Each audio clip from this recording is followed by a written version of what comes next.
Saya pergi kepada dakwaan-dakwaan besar Razi Hashim ini. Saya tak pasti dia dapat daripada siapa. Adakah daripada Abati ini, Maulana Abati, ataupun daripada guru-guru beliau yang lain. Wallahu a'lam bissawab. Saya mendengar ajaran ini daripada beliau dan saya mengkritik beliau dalam sesi ini. Ya. Jadi jangan kaitkan kritikan saya ini kepada orang-orang lain. Dalam sesi kritikan ini jangan dikaitkan. Allahumma salli ala Muhammad. Selepas saya meneliti video-video Razi Hashim ini, saya melihat ajaran ini perlahan-lahan menuju ke arah memberi sifat-sifat ketuhanan kepada Nabi Muhammad sallallahu alaihi wasallam. Kalau dalam bahasa mudah bagi siapa yang mungkin belajar perbandingan agama. Kalau kita belajar agama Kristian, mereka ada satu doktrin ini yang dipanggil sebagai hypostatic union. Ini kena pegang betul-betul. Awak faham hypostatic union, awak akan faham konsep Ahad, Ahmad, Muhammad, Mahdi yang dibawa oleh Razi Hashim ini. Okay? Dan teori ini bukan teori beliau.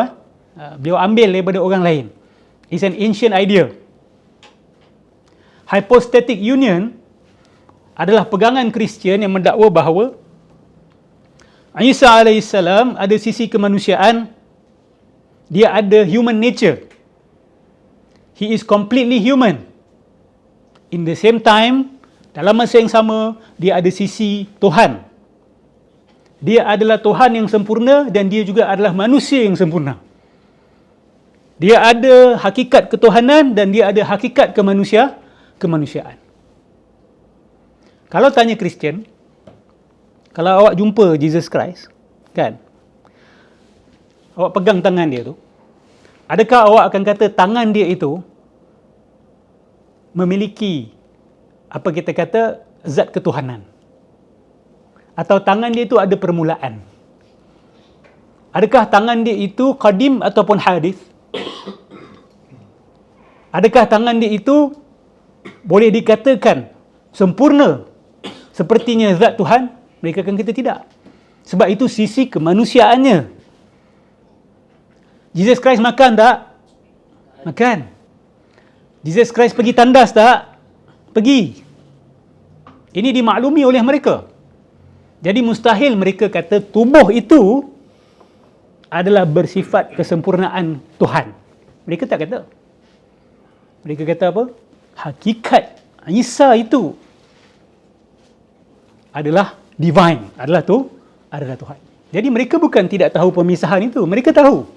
Mereka juga memisahkan the human nature of Jesus and the divine nature of Jesus. Sebab tu bila Jesus kata dia tak tahu bila kiamat dan sebagainya, mereka kata itu sisi kemanusiaan dia. Bila dia makan, itu sisi kemanusiaan dia. Tapi tidak bermakna dia bukan Tuhan. Faham idea ni? Ya. Bismillah. Okay. Assalamualaikum Ustaz. Ya. Saya nak tanya hypostatic tu masuk definition dia apa? Sebab hypostatic union kan. So ayat dia saya saintifik sikit bunyi dia. Jujur saya tidak tahu. Tak tahu. Saya tidak tahu dan secara literal apa maksud hypostatic itu. Kalau hypostasis itu benda lain. Kejap. Dia tengah nak datang ni kejap. Dia ada kaitan dengan nature kalau tak silap saya. Nature. Boleh Google nature. Dan nature dia ada hypostatic union ni penyatuan nature. Penyatuan zat itu. Kalau tidak silap saya, boleh cek sendiri ya masing-masing. Dan memang itulah ajaran hypostatic union. Tapi secara literal lugatan tu apa maksud hypostatic, saya tidak pasti. Okey. Saya ada nukil kalam beliau ya, daripada salah satu video beliau ni. Apa dia tulis? Relating to the persons of the Trinity. Tak, hypostatic je. Hypostasis. Yang saya kata tu dia dalam biologi kan. Kalau dalam biologi dia berkenaan Type hypostasis philosophy. Google hypostasis philosophy.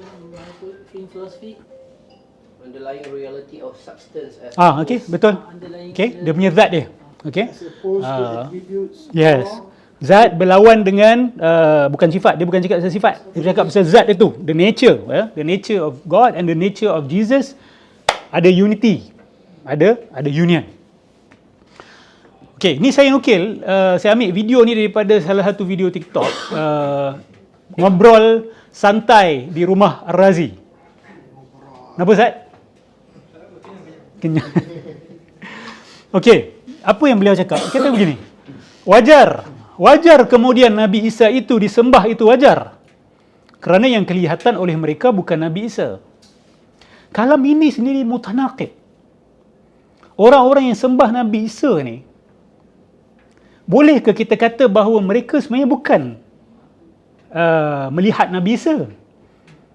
Mereka melihat Tuhan di sebaliknya. So, apa ertinya mereka buat penyembahan kepada Isa, tetapi hakikatnya ditujukan kepada Tuhan? Ini adalah satu kenyataan yang mutanaqid.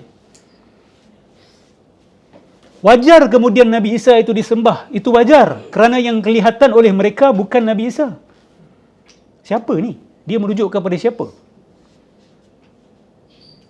Kalau tanya orang Kristian hari ini, kita tanya mereka, kamu sembah Jesus tu, sembah the Father saja ke? Tak. Jesus juga disembah. Kalau orang itu nyembah Nabi Isa yang kelihatannya sifat Allah, dia muwahhid. Ish hazal kalam. Ni kalam apa ni? Lepas tu dia ajarkan kepada manusia dan dimasukkan dalam TikTok. Kalau beliau tahu dan beliau izinkan, ini masalah berganda-ganda. Kalau orang itu nyembah Nabi Isa yang kelihatannya sifat Allah, dia muwahhid. So, siapa yang sembah Isa, yang mana dia lihat sifat Allah pada Isa, maka dia muwahhid. Dia adalah seorang pentauhid. So, orang yang sembah matahari dan nampak sifat Allah pada matahari, dia muwahhid. Kalam apa ni? Kalam kufur. Kalam ini kalam kufur. Tapi saya tidak mendakwa beliau kafir. Ini cerita lain. Kita bercakap tentang kalam itu. Orang yang sembah berhala, saya melihat sifat Allah padanya, atau saya melihat Allah di sebaliknya. Ini juga yang disebut oleh siapa? Ibn Arabi, Al-Jili. Boleh lihat di video-video sidang kalam, siri pencerahan Ustaz. Siri pencerahan, Al-Jili bercakap benda-benda yang sama. Ini bukan kalam orang yang makamnya tinggi. Ini kalam orang yang makamnya paling rendah sekali kefahamannya. Umat Islam kena buang pemikiran seperti ini. Oh, ini kalam tinggi. Kamu ukur ketinggian berdasarkan apa? Indon pula keluar. Kamu ukur berdasarkan apa? Oh, ini kalam tinggi. Bila tak faham je nak anggap tinggi. Saya jelaskan Trinity, awak faham ke? The three is one is three. Three person is one. Tak faham. So, tinggi. So, ma'rifatullah. Perkara tinggi, perkara yang susah difahami, tidak bermaksudnya, perkara yang tidak difahami oleh orang, atau istilah-istilah berat, bukan makna ia benar. Benar benda lain. So, jangan sekali-kali kata kenyataan ni, kata-kata orang yang faham dan tinggi ma'rifatnya. Tidak. Ini orang yang sudah terkeluar ring ma'rifatnya. Sudah terkeluar landasan ma'rifatnya. Yang mungkin harus bermula balik daripada awal. Snake and ladder tu kan? Kena ular tu dia tu balik. Tapi snake ladder ni sufi yang buat. Kalau awak nak tahu, betul. Dia bagi syatranjul arifin.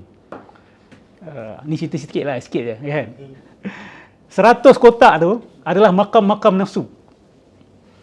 Lepas tu ada benda yang boleh menaikkan awak kepada makam yang lebih tinggi, dan ada amalan dosa yang boleh jatuhkan awak. That's fine, no problem. We have no problem with that. Contoh, ada satu kotak tu riak.